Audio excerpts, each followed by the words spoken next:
Hi Josh and Betsy. Sorry I can't be there tonight, but I've written a little poem for the occasion. For those of you who don't know, I'm John Wall, Josh's little brother, down in Greensboro, North Carolina. This is the story of the second brother, the one who knows no shame. You know Cain and Abel, Black Sheep, and all the other names. But before we get to the dark side, there's a side of Josh you should know. I won't go so far as to say cuddly, but I'm proud to call him bro. Back in Missouri, we had 5 kids growing up, so by the 3rd or 4th, our parents' time was up. But that's one great thing that big Catholic families don't lack. If one of the parents is busy or gone, a kid will pick up the slack. So while I've got no complaints about anyone who's older, if I was running away from someone bigger, I'd hide behind Josh's shoulder. We all teased each other, and it went too far, till someone turned into Hannibal Lecter. For Cinda and me, when we were running from somebody, Josh was our protector. And although Josh did not know the Godfather movie that was filling up theaters then, he knew all about collecting on debts, dispensing of favors, and lining up your men. So if someday his little toe should test the political ocean, his siblings will deserve some small credit for putting him in motion. Alas, let's not forget his baseball skills as the Pony League's first base all-star. In memorizing the baseball encyclopedia, he beat everyone by far. And he studied enough, got pretty good grades, and never played the fool, all the while entertaining various gangs led by folks like Vanderpool. At Choate he started a legacy of sorts by editing the Choate News. When the paper called on later walls, it was an offer we couldn't refuse. He also befriended Yank, Zach, and Ed, and other deans he had.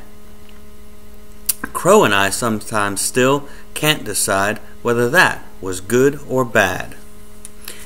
In college he got his first taste of Beantown while strolling at Harvard Yard. The Owl Club provided the parties and meals and sometimes a late game of cards. Then came a surprise, a wrench in the works, Teddy Kennedy's first presidential bout. The only thing more liberal than going to Harvard is getting in, then dropping out. During this time he was no stranger to ladies, sometimes playing the field. Other times, though, he'd get kind of serious, coming close to sealing the deal. So when he and Doobie split up in the end, it gave his mother Julie starts and fits. And what was the name of that other girl, Annie? The one with the Playboy smile? Of course, Josh went on to California, where he studied all types of law, then came back east for a career in which he's tried using them all. Now, though, we think he's found his niche, putting criminals in prison.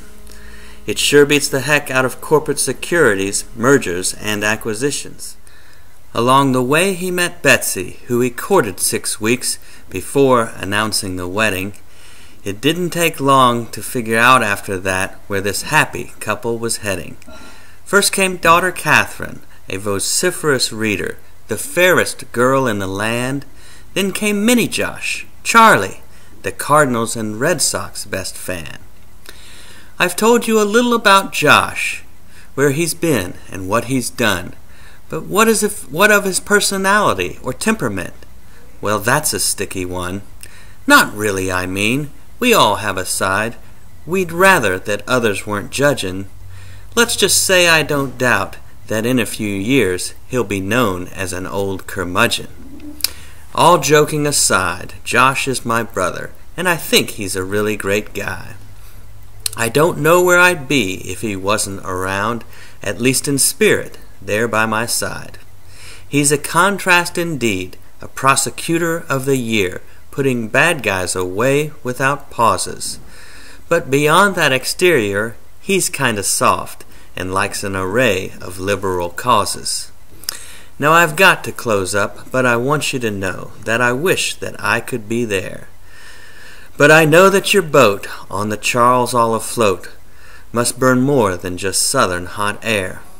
So please raise a glass to that contrasted ass, my brother, Joshua Ingersoll Wall, to his intellect, his wit, his loving family, to the guy who has it all. Thanks, everybody. Have a good night.